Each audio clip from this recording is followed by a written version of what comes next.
منصور علی شاہ جو کہ full court میں تو شریک نہیں ہوئے اور عمرے کی ادائیگی کے لیے وطن سے باہر بھی ہیں، لیکن انہوں نے جو خط لکھا ہے قاضی فائز عیسیٰ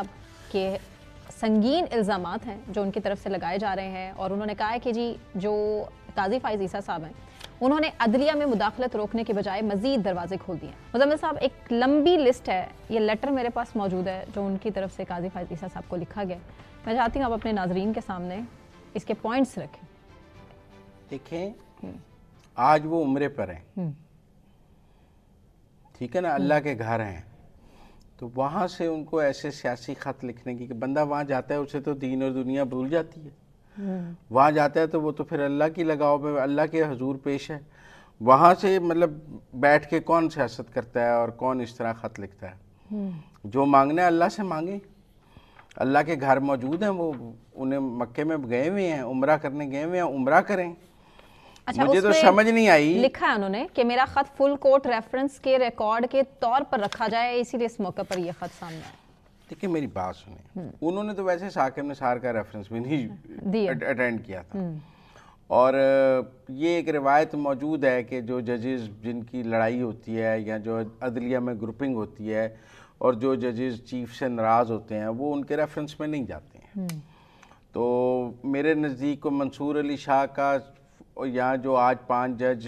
فل کورٹ ریفرنس میں نہیں آئے تو یہ کوئی نئی تاریخ رقم نہیں ہوئی ہے، اس کی لمبی تاریخ ہے، اور ججز نے ہمیشہ ہی ایسا کیا ہے کہ جن سے وہ ناراض ہوتے ہیں ان کے فل کورٹ ریفرنس میں نہیں جاتے، ایسے خط لکھتے ہیں جیسے ججز کو یہ سیاسی خط نہیں لکھنے چاہیے۔ میں تو پہلے دن سے ججز کے خط لکھنے کے خلاف ہوں، لیکن بہرحال وہ انہوں نے اپنا جاتے جاتے غصہ نکالا ہے قاضی فائز عیسیٰ پہ۔ میرے خیال میں منصور علی شاہ یہ سمجھتے ہیں کہ اگر قاضی فائز عیسیٰ نہ ہوتے تو وہ چیف جسٹس بن جاتے۔ قاضی فائز عیسیٰ نے 26ویں آئینی ترمیم پر سٹے نہیں دیا۔ جو سب سے بڑا جرم اس وقت قاضی فائز عیسیٰ کا بن کے نکل رہا ہے وہ یہ ہے کہ جب پارلیمان 26ویں آئینی ترمیم پاس کر رہی تھی اور جب پی ٹی آئی پٹیشنیں کرا رہی تھی ہائی کورٹس اور سپریم کورٹ میں کہ 26ویں آئینی ترمیم کو منظور ہونے سے روکا جائے، تب قاضی فائز عیسیٰ نے پارلیمان کے خلاف حکم امتناعی نہیں جاری کیا کہ آپ ترمیم نہیں پاس کر سکتے۔ ان کا اگر منصور علی شاہ صاحب کا یہ خیال ہے کہ اگر 26ویں آئینی ترمیم کو روک لیا جاتا تو وہ آج چیف جسٹس ہوتے۔ دیکھیں نا، مخصوص نشستوں کے فیصلے کے حوالے سے بھی یہ کہا جاتا ہے کہ وہ فیصلہ دراصل ترمیم کو روکنے کے لیے تھا، کیونکہ منصور علی شاہ صاحب کا خیال تھا کہ اگر مخصوص نشستیں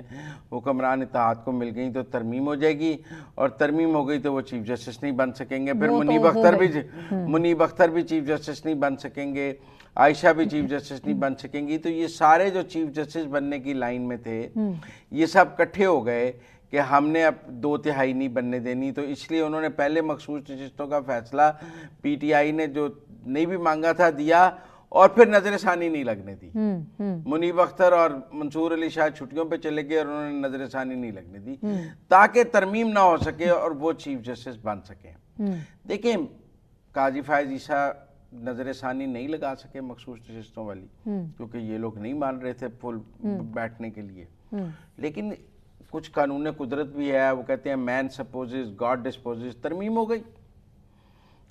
ترمیم ہو گئی، پارلیمانی کمیٹی بن گئی، اس کمیٹی نے یحییٰ آفریدی کو لگا دیا، یہ سب کہتے تھے یحییٰ آفریدی قبول نہیں کریں گے، یحییٰ آفریدی نے چیف جسٹس بننا قبول کر لیا،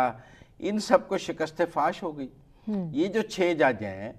یہ ٹیکنیکلی قاضی فائز عیسیٰ اور کے خلاف نہیں ہیں، ان کو اپنے اپنے گریوینسز ہیں اور ان کو شکست ہو گئی ہے۔ یہ پارلیمان کو کوئی ترمیم کرنے سے روکنا چاہتے تھے جوڈیشل ایکٹیویزم سے، جو یہ نہیں کر سکے، لہذا یہ اس کا غصہ قاضی فائز عیسیٰ پر نکال رہے ہیں۔ لہذا مجھے لگتا ہے کہ منصور علی شاہ صاحب نے یہ خط لکھ کر اپنے کسی قدم